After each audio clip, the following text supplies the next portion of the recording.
Good afternoon, everyone. Today is January 22nd. Today we remember in a very special way all the lives of unborn babies that have been slaughtered in the womb by abortion. And we pray earnestly that this horrific Holocaust end. My brothers and sisters, it's a time to reflect, pray, do penance, and to appreciate human life from the very first moment of conception until natural death.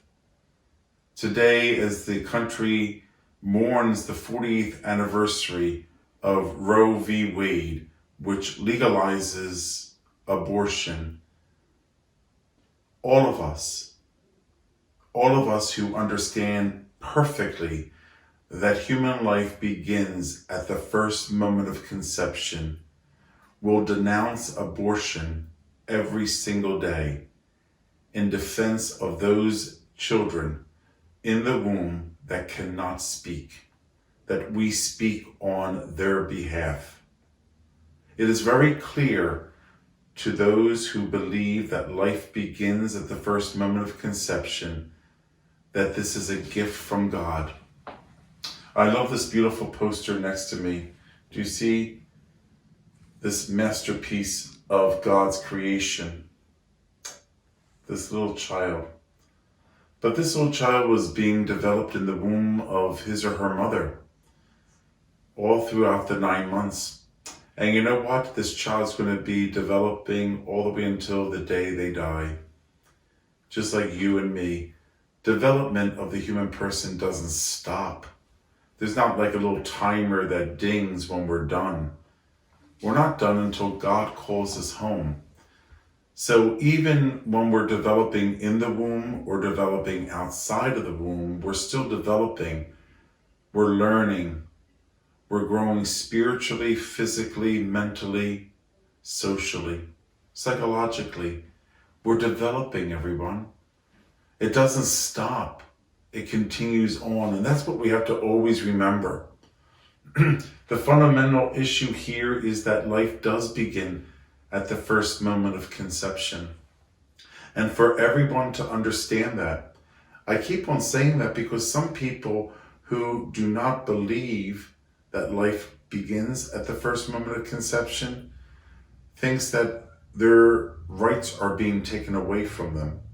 Why can't I choose to do whatever I want with my body?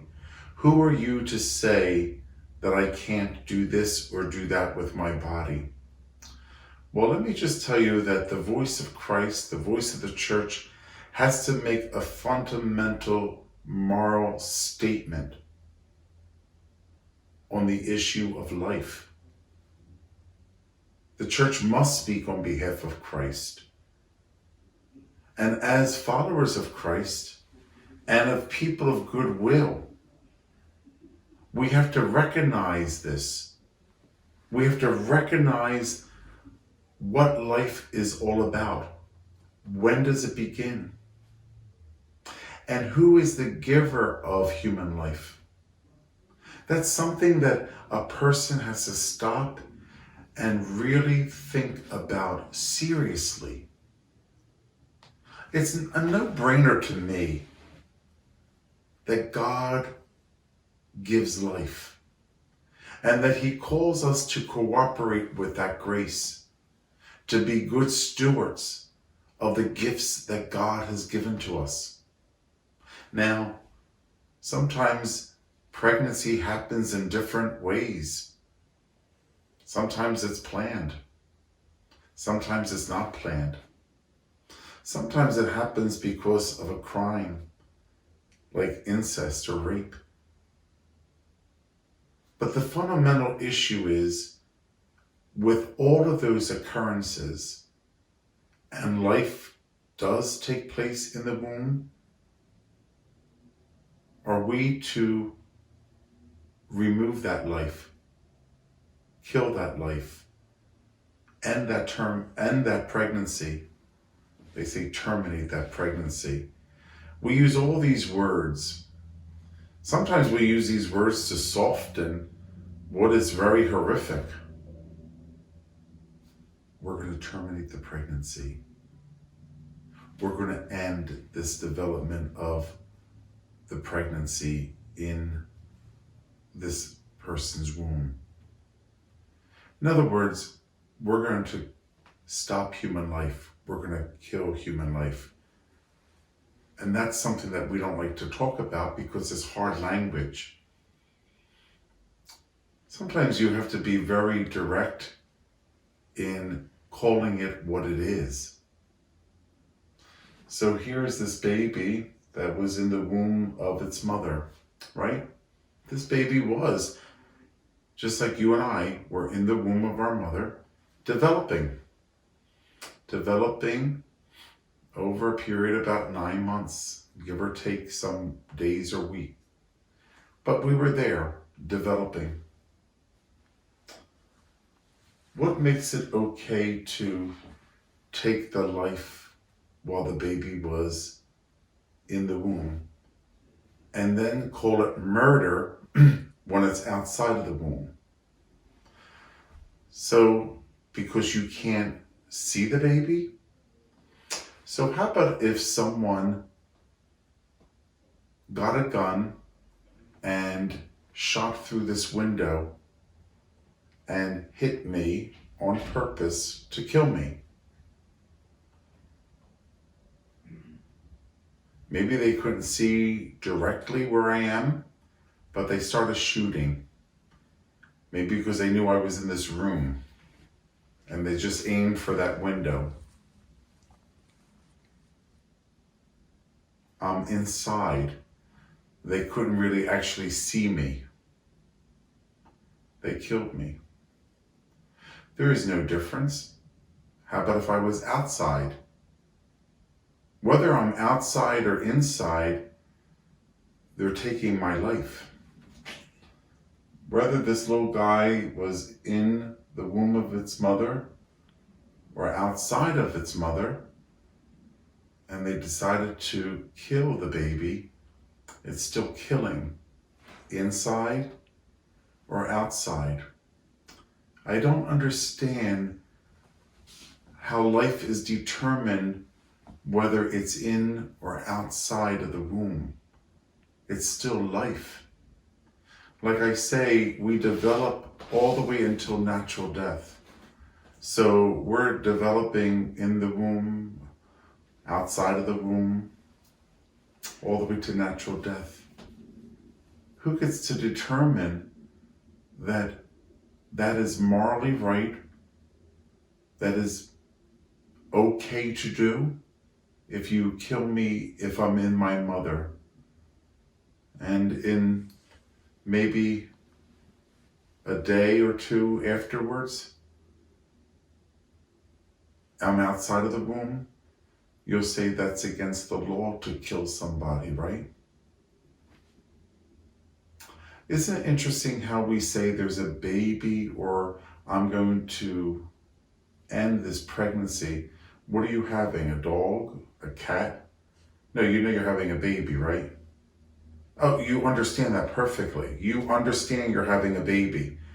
And what you're trying to do is saying, I don't want the baby anymore. Okay, well then, let's just talk that language. Let's stop clouding it with other language. You don't want the baby anymore. Okay, you don't have a fundamental right to take the life of this child.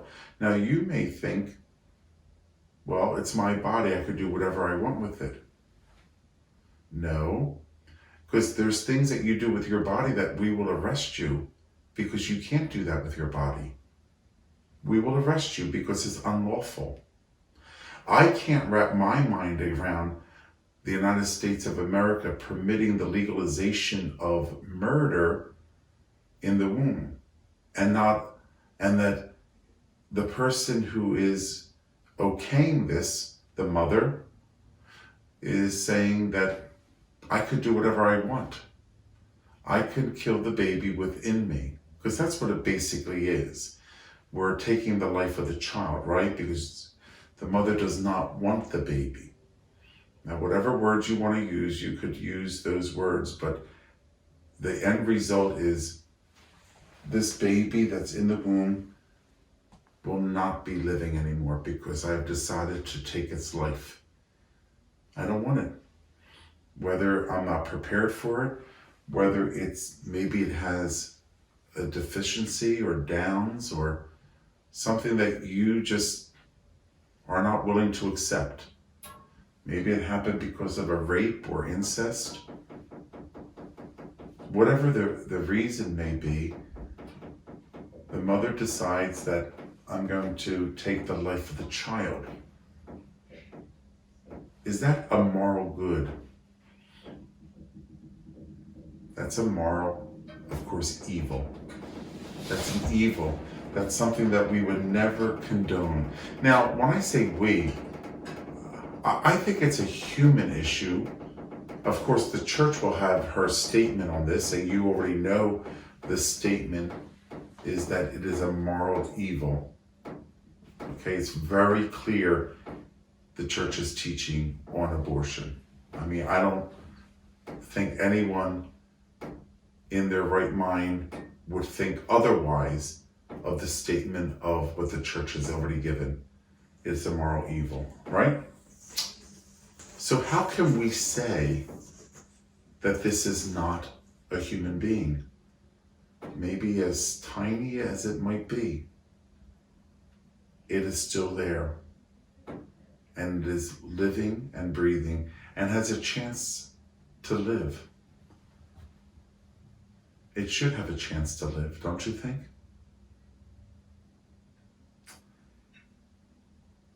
No one condemns anyone. Jesus told the woman caught in adultery, "Who has condemned you?" She said to Jesus, "No one, sir." He says, "Neither do I condemn you. But from now on, sin no more." Do not sin any longer. Do not commit this sin.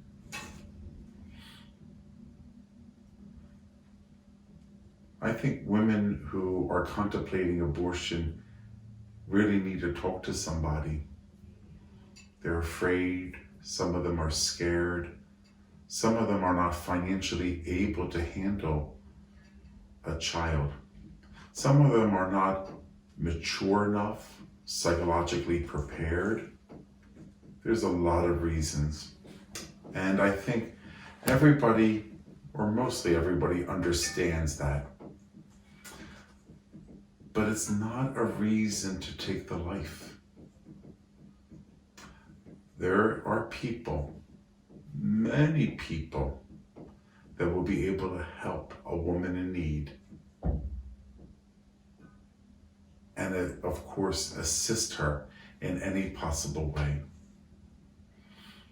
I hope everyone understands that. This is a human issue as well as a Catholic one.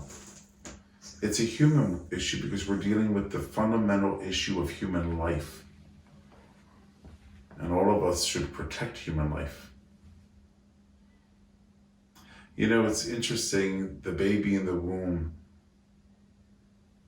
you see videos of when the instruments go to rip it and pull it apart, that it screams, it moves away.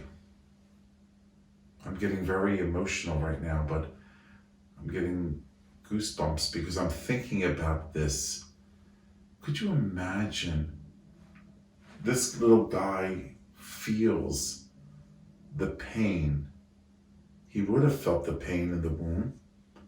Thank God his mother did not end his life through abortion. Let them live. We'll take care of them. We'll provide a home for them. And I'm saying we, the church, many agencies, many people. Sometimes we even think our families will be against us and they won't help. That's not true. People would help. People love babies. They gravitate toward them. They're willing to assist. There's many people who cannot have children and will love to assist somebody along the way in providing the needs for them. I want you to listen to my homily at Mass this morning. I talked to the people at our beautiful St. Mary Church, and I talked to them about this particular day, January 22nd, Roe v. Wade, 48th anniversary of this horrific decision to legalize abortion, how it is terribly evil, absolutely evil. There is no negotiation with this.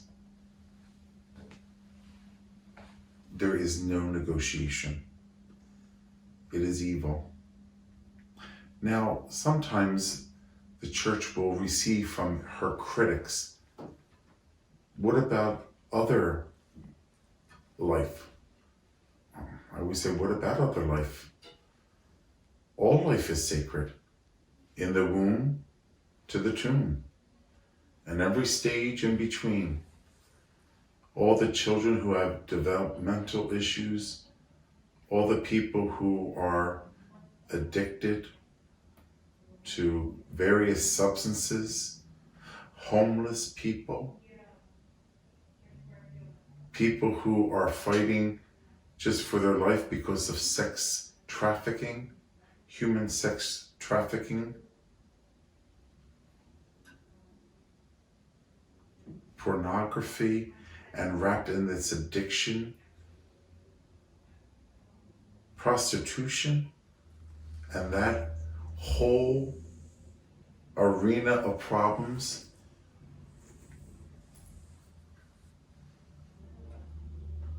All of that. People in nursing homes.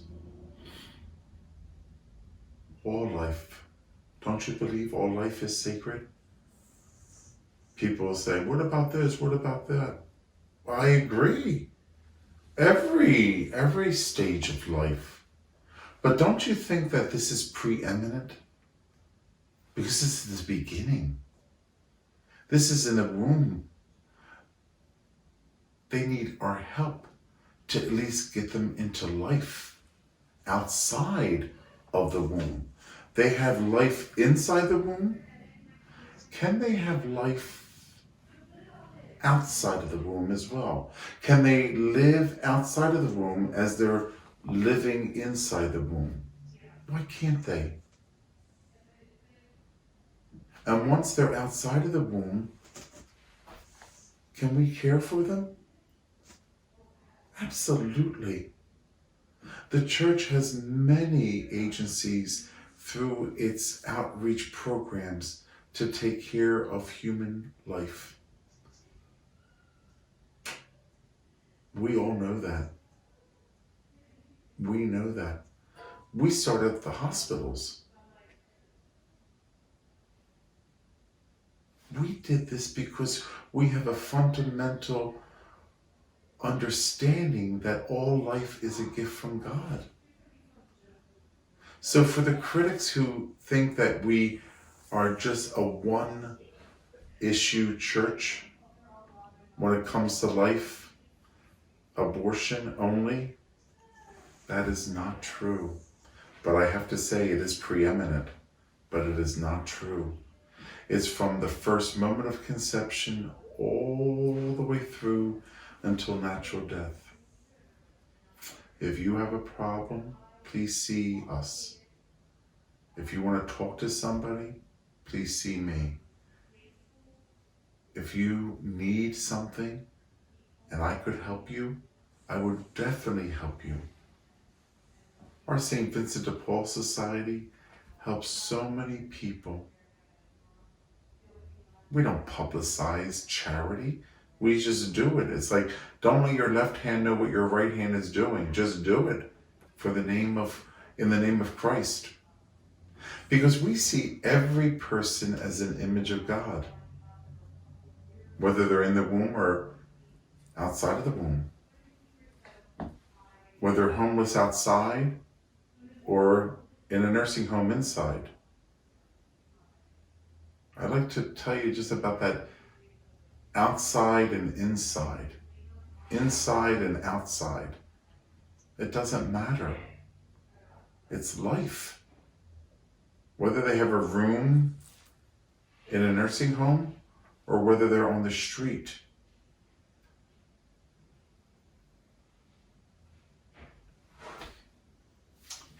My brothers and sisters, it is making me sad this day. It's 48 years that Roe v. Wade made the decision that legalized abortion. So I am kind of sad, I'm sorry. But it's something to think about. Maybe you know someone who had an abortion. Pray for them.